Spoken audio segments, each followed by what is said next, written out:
Gloria Cantens with Insights Marketing Group. Hi, John Holcomb, Insights Marketing Group. Gloria, John, you've just come out of a session and a pretty full day of programming. How do you feel about innovation right now? Has it affected you in some way? I think we've confirmed a lot of things that we've thought for a long time, and putting the sessions together, you get little nuggets for ways to evolve some of the ideas that we've had around innovation and new ways to approach it. John?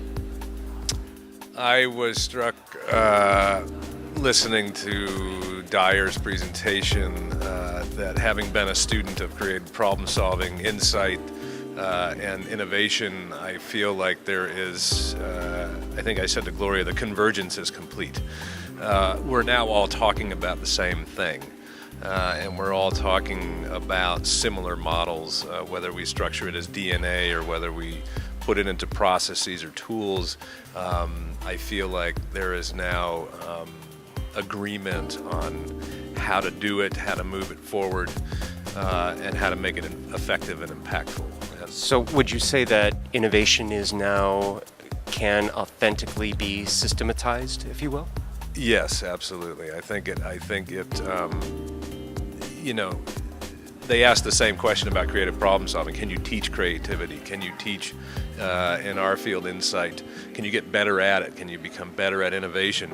And the answer, now backed up by a lot of brain science and cognitive studies, continues to show yes, you can, and in fact you need to do that in order to be successful at it. So systematizing not just the process of innovation, but also how to get better at it and how to teach it. Yeah. Gloria, you mentioned that some notions that were existing already were confirmed today. Right. What were they? What was confirmed for you? Well, we've always thought about creativity as the connection of very disparate ideas or seemingly unconnected ideas. And what we talked about today, or what I heard talked about today, was sort of creating the conditions for creativity under which it can happen. And that's really a lifelong process. But by learning the way people do it naturally, we can study it and learn how to speed it up in the short term and help us turbocharge our processes by setting those conditions in people's minds. And today's presentation around can you teach it, I never thought that you couldn't teach it, because if you can take something like the physical body, for example, and train it, and that's limited by physical constraints, why couldn't you train something that's not limited by physical constraints? It's just learning what to move, how to load it, and how to get it out of its own way. So why wouldn't you be able to do that? I'm going to pose this to both of you. If you were talking to a colleague, a peer, someone who was really interested in innovating and interested in the space and considering an event like this, in fact, this event for the first time, why should they come? What value is there in attending this event? I'll start with you. Thanks. Or I can start with you. I would come just to see how different people approach it, and when you listen to them talk, you'll listen to them define it in different ways. So part of what struck me today was that creativity and innovation isn't so much problem solving as problem finding. That's what we're looking for. We're looking for the problem, and finding it is defining it. So not in a way that limits it, but that puts it into a new, into a new perspective. So what we're doing is problem finding. I think sometimes the innovation is lost, and it's hard because we really haven't interrupted the problem. And I think here at the front end of innovation, you are with a group of people who are in it and have been in it for quite a while. And so you get the benefit of learning from them what they may have had to stumble upon intuitively, or through a lot of experiments, or through what we might call cut and try types of activities, and often against the a lot of barriers that were in their organizations and put up. So I think it's that experience that you can benefit from. What's changed? What's changed? The imperative. I tell people in my field, being in market research and consumer insights, that consumer insights departments are no longer about research. They're about innovation. They're about change. And that imperative is now just in every department, in every company, in every organization.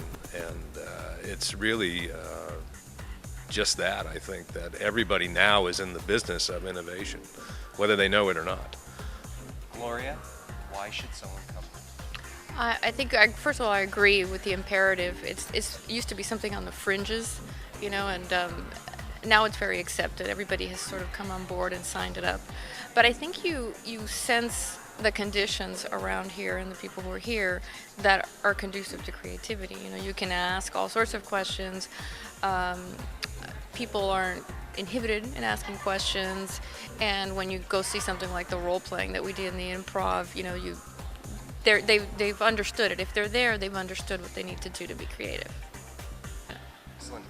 Any advice for people out there thinking about innovation, about next steps? I mean, what is your final takeaway or thought on the topic, if I could? It's not one monolithic thing. It's a series of events and nuggets and pieces that go into innovation. And when you learn how you break it down and you see the structure of what gets you there, the reaction is more likely to be, oh, why can't we do that? That's not so hard. When you look at it as one word, innovation, it can seem more daunting. Would you agree it's less scary, John? Yeah, I think my advice would be start anywhere. I think people, and my clients and my experiences have been that people get hung up with trying to be perfect from the get-go, and my advice to them is just start. And then secondly, get one thing good enough. Not perfect, good enough. Launch it and then move on to the next thing. And I think in one of the presentations, either today or yesterday, somebody said the improvements you can make after you launch it, it doesn't need to be perfect when it first gets out there. And I think so, start anywhere, just do.